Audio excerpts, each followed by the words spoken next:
Hello everyone, welcome you arts academy triple A and my name is Ankur Verma. आज की class का जो हमारा चैप्टर है वो है समकालीन दक्षिण एशिया।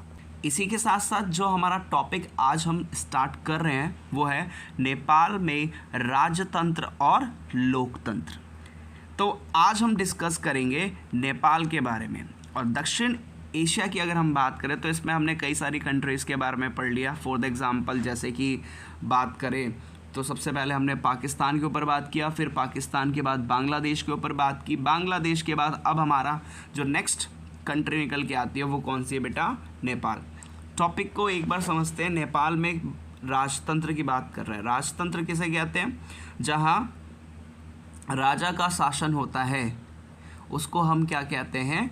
राजतंत्र कहते हैं। और लोकतंत्र किसे कहते हैं? जहाँ लोगों का शासन होता है उसको कहा जाता है लोकतंत्र। तो होपफुली आपको समझ में आ गया होगा कि लोकतंत्र क्या होता है और इसी के साथ साथ राजतंत्र क्या होता है।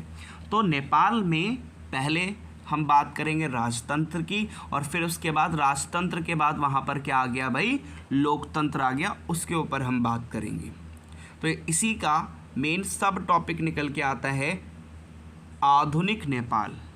तो इस टॉपिक में हम बात करेंगे नेपाल की ही बात करेंगे, लेकिन मॉडर्न नेपाल की बात करेंगे। मेन आज के समय के नेपाल की बात करेंगे। प्राचीन समय की बात नहीं करेंगे कि पुराने टाइम पे ये कैसा था, बल्कि आधुनिक नेपाल की बात करेंगे कि आज के टाइम पे नेपाल की क्या सिचुएशन है, क्या स्थिति है। तो सबसे फर्स्ट पॉइंट क्या कहता है? नेपाल अतीत में एक हिंदू राष्ट्र था।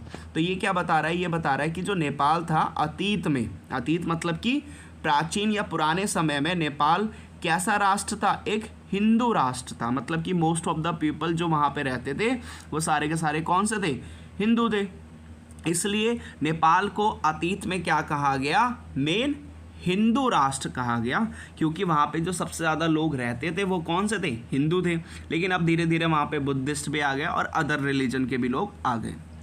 तो सबसे फर्स्ट पॉइंट क्या कहता है? सबसे फर्स्ट पॉइंट कहता है भाई नेपाल अतीत में एक हिंदू राष्ट्र था। बिल्कुल सही बात है, ठीक है। नेक्स्ट पॉइंट की तरफ बढ़ते हैं। नेक्स्ट पॉइंट क्या कहता है? आधुनिक काल में यह संवैधानिक राजतंत्र के अधीन रहा। आधुनिक काल मतलब कि अतीत में तो, पुराने समय में तो ये क्या रहा? एक हिंदू राष्ट्र रहा। लेकिन आधुनिक काल में, मॉडर्न टाइम में अगर हम बात करें तो यहाँ पर कौन से शासन था? यहाँ पे था भाई संवैधानिक राजतंत्र था। तो कहता है कि भाई आधुनिक काल में यह संवैधानिक राजतंत्र के अधीन रहा। मतलब कि मॉडर्न टाइम में ये किसके कंट्रोल में रहा? मॉडर्न टाइम में ये संवैधानिक राजतंत्र के नियंत्रण में रहा। अब बात करते हैं संवैधानिक राजतंत्र क्या होता है। तो अभी मैंने आपको बताया राजतंत्र मतलब होता है जहाँ राजा का शासन होता है उसको कहा जाता है राजतंत्र। अब संवैधानिक की बात करें, संवैधानिक मतलब कि संविधान, जहाँ संविधान भी होता है और इसके साथ साथ वहाँ राजा भी होता है, तो उसको क्या कहा जाता है? संवैधानिक राजतंत्र। मान लीजिए कोई देश है, ठीक, देश की बात करें तो कोई भी एक कंट्री है और उस कंट्री में संविधान भी है, कॉन्स्टिट्यूशन भी, और प्लस वहाँ पे राजा भी है। तो इसको क्या कहा जाएगा? इसको कहा जाएगा संवैधानिक राजतंत्र कहा जाएगा, क्योंकि वहाँ पे संविधान भी है और इसके साथ साथ राजा भी है। तो आधुनिक काल की बात करें अगर नेपाल की, तो आधुनिक काल में नेपाल जो था वो किसके अधीन था? किसके नियंत्रण में था? अधीन मतलब कह सकते हैं कंट्रोल में। तो पूरे के पूरे नेपाल पे आधुनिक समय में जो कंट्रोल अगर हम बात करें तो पूरा का पूरा जो अधीन था वो किसके अधीन था? संवैधानिक राजतंत्र के अधीन था। मतलब कि वहाँ पे संविधान भी था और इसके साथ साथ राजा भी था। आगे बात करते हैं। नेक्स्ट पॉइंट क्या कहते हैं? राजनीतिक पार्टियां और आम जनता ज़्यादा खुले और उत्तरदायी शासन की आवाज़ उठाते रहे। अब इसमें नेक्स्ट पॉइंट में क्या कह रहा है कि भाई पहले सेकंड पॉइंट में तो हमें समझ में आ गया कि वहाँ पे संवैधानिक राजतंत्र है, पर नेक्स्ट पॉइंट में राजनीतिक पार्टियां की बात कर रहा है। राजनीतिक party that means political parties की बात हो रही है। तो राजनीतिक पार्टियों और आम जनता दोनों ही क्या चाहते थे? मेन इन्होंने टाइम पर आवाज़ उठाई। किस चीज़ के लिए आवाज़ उठाई? इन्होंने कहा भाई हमें ज़्यादा खुले और उत्तरदायी शासन की ज़रूरत है। तो इन दोनों की ही मांग क्या थी?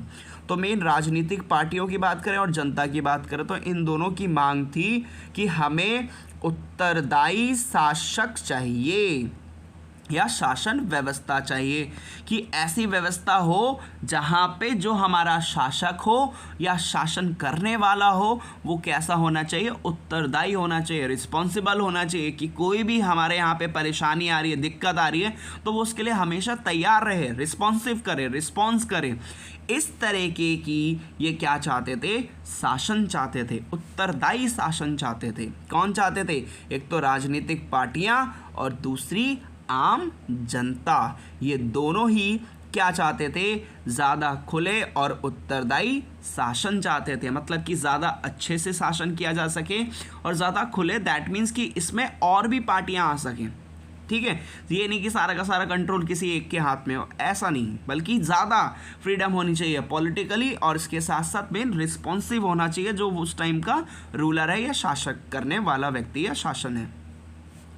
नेक्स्ट पॉइंट क्या कहता है, नेक्स्ट पॉइंट कहता है राजा को प्रधानमंत्री नियुक्त करने और उसे बर्खास्त करने का अधिकार प्राप्त था। अब यहाँ पे राजा के पास एक पावर दे दी थी। क्या पावर दे दी कि भाई तुम पीएम को, प्रधानमंत्री को तो पहले नियुक्त करोगे, ठीक, उसकी भर्ती करोगे और फिर उसके बाद अगर तुम्हारे अकॉर्डिंग वो सही से काम नहीं कर रहा तो उसे तुम हटा भी सकते हो। तो ये एक मेन पावर दे दी भाई, किसको, राजा को दे दी। अब राजा इसका कोई अच्छा प्रयोग थोड़ा करेगा, राजा ने क्या किया, गलत प्रयोग किया। तो अब कहता है कि राजा ने सेना की सहायता से शासन पर पूरा का पूरा नियंत्रण कर लिया। अब राजा को तुम पावर दे रहे हो, अगर जिसको पावर मिल रही है वो उसके ऊपर डिपेंड करता है ना, वो अच्छा प्रयोग करता है या गलत प्रयोग करता है। तो ये ऑब्वियस सी बात है, यहाँ पे राजा तो पहले के टाइम से ही शासन चलाते हुए आ रहे हैं, वो अपना शासन किसी और को थोड़ा देंगे। वो ये थोड़ा कहेंगे कि भाई आओ भाई पीएम आओ और तुम क्या करो, पूरा का पूरा शासन चलाओ।